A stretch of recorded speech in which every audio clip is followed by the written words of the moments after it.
Hi, in this video I will be talking about the factors that we will be using in this class, and these factors represent the time value of money. We've learned about the several factors like the future value, the present value, or the principal.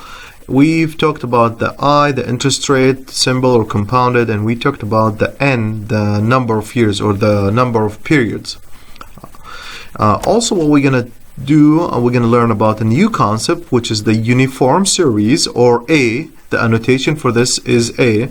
This concept is used when you have equal amounts of money invested or paid at each time over n periods. So for example, if you borrowed or if you paid $50,000, if you invested $50,000 in a project, and this project will bring you a revenue, a profit, a gains of $1,000 every month over 60 months.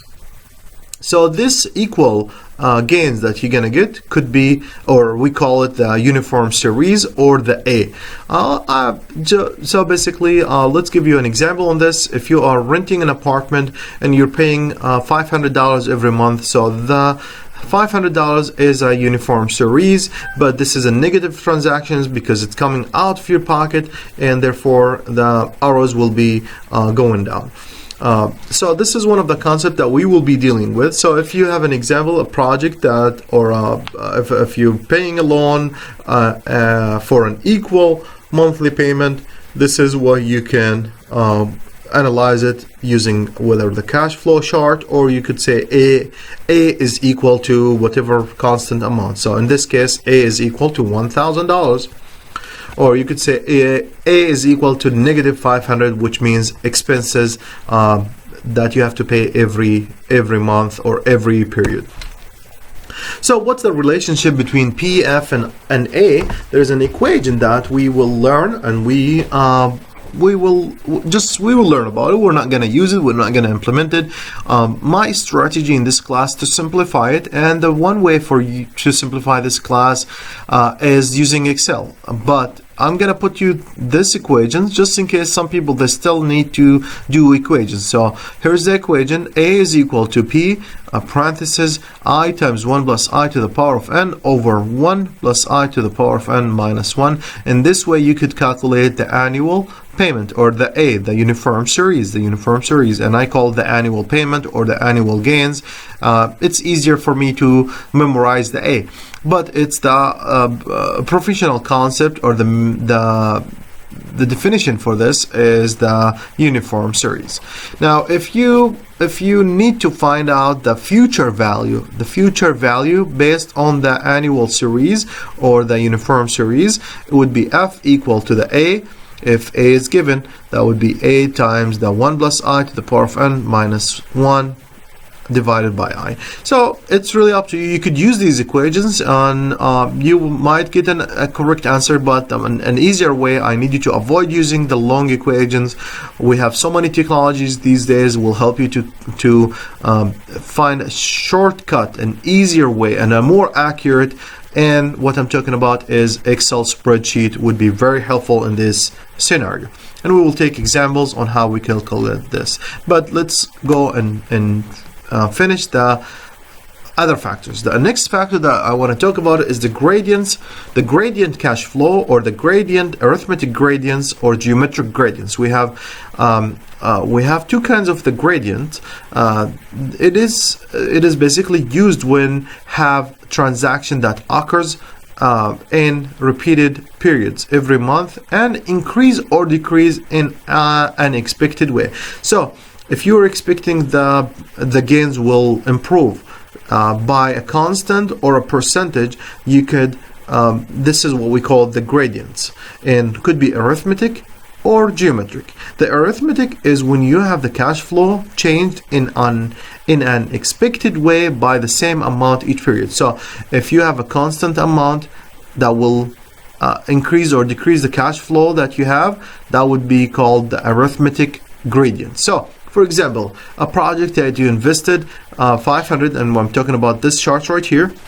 This project will last for 5 years, or I'm sorry, 5 months based on this chart. So it is expected that month 1 you will get 250, and every month after that you will gain an additional 250. So the second month will be 500, the third month will be 750, fourth month would be 1000, fifth month would be 1250. So the arithmetic gradients would be G. The notation for it is a G, capital G, and that would be 250 per month. It's increase in revenue by 250 month, and that would be the G is equal to 250. Now the other kind of gradients, or what we call the geometric gradient.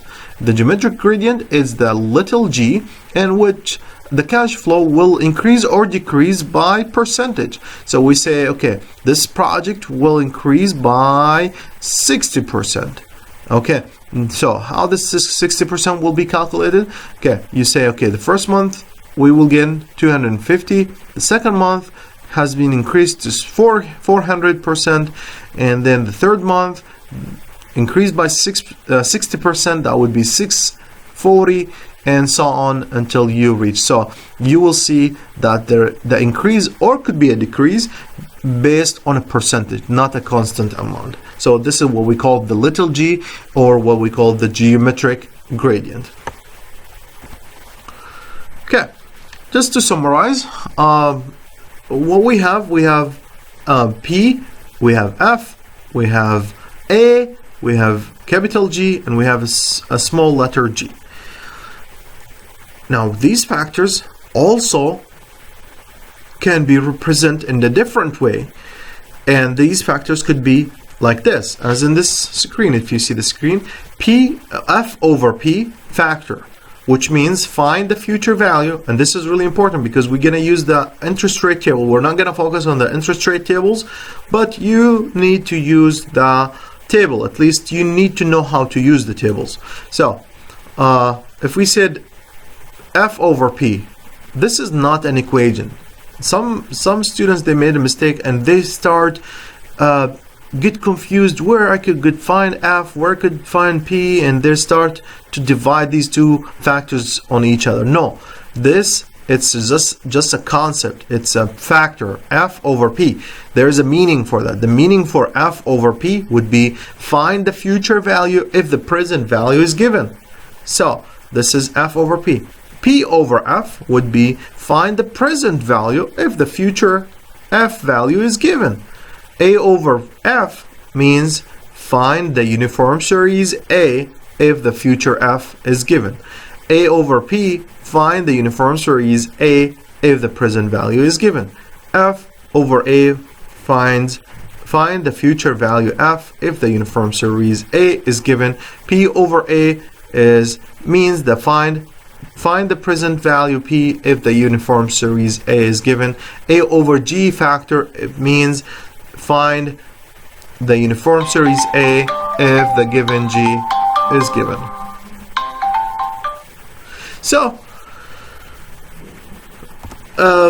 here's the interest rate table. This is what you see. This is what the factors that we talked about it. F over P, P over F, A over F, A over P, F over A, P over A over G. Each of these factors has a meaning, and we describe these factors here in this slide. So, for example, one more time, just to make sure that you are clear about it. F over P means find the future value if the present value is given. So, F over P here, this is the column right here. This is F over P, assuming that we have all the information about P right here. So the interest rate is right here. This is the table. So each interest rate has a table. So starting from 0.25, I believe some books they have it. 0.25, the interest rate tables, each interest rate has a table. So this table in particular is only for 10%. So you look into the upper corners, right or left corners, you will see the interest rate. What's the interest rate? This table is for the 10% interest rate.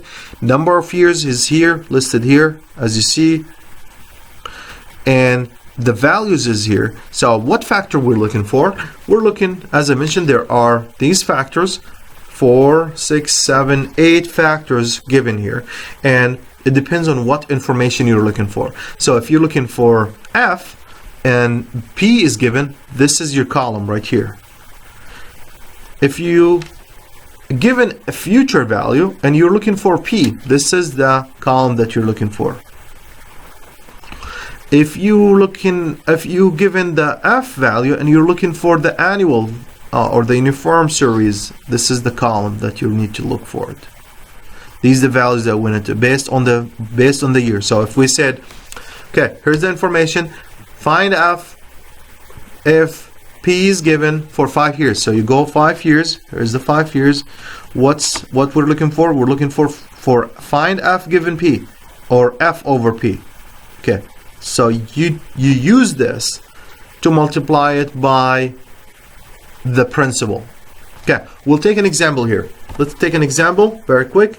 We'll do the example on a different video. So thank you so much, and we'll make another video just for this example. Thank you.